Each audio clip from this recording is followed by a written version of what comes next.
So, Senator Bill Cassidy of Louisiana is going to be known as the person who let RFK Jr. through the door.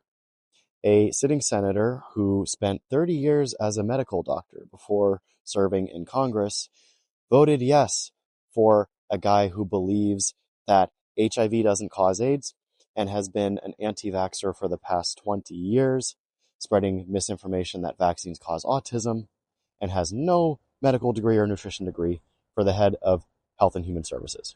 So you might be wondering how much of this about Robert F. Kennedy Jr. did Senator Cassidy know before voting yes?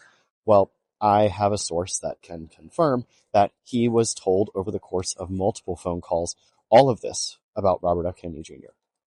He was told that Kennedy is an HIV/AIDS denier. He knows about the anti-vaccine lunacy that Kennedy has spread consistently over the past 20 years.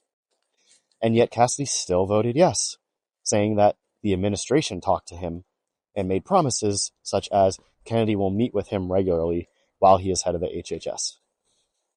Never mind the fact that Kennedy is not beholden to any of these promises once he is confirmed, and Senator Cassidy is up for re-election in 2 years. So what happens if Senator Cassidy gets voted out and then Kennedy is just, free to do whatever he wants without Cassidy there to theoretically rein him in, which probably won't even happen in the first place? Not a good plan. Over the next 4 years, we are going to see Kennedy take steps to continue to restrict access to vaccines. And as a result, we're going to see vaccination rates continue to drop, and we're going to see outbreaks of vaccine-preventable diseases.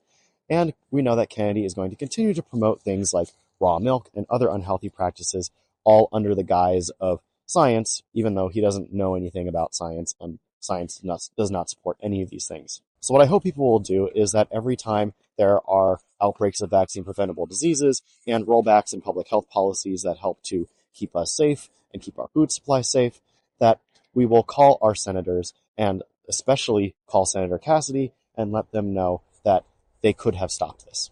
They could have prevented this.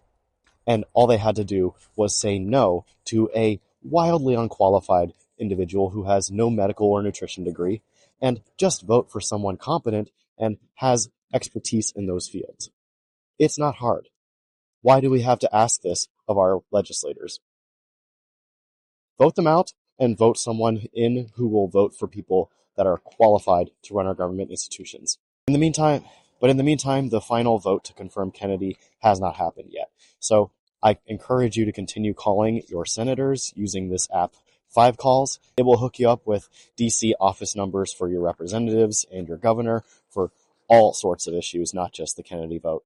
I have very little hope that Kennedy will not be confirmed at this point, but I still think that it is very important that we as citizens call our legislators and make sure that our voices are heard. And maybe, just maybe, Bill Cassidy's conscience will start to bother him just a little bit.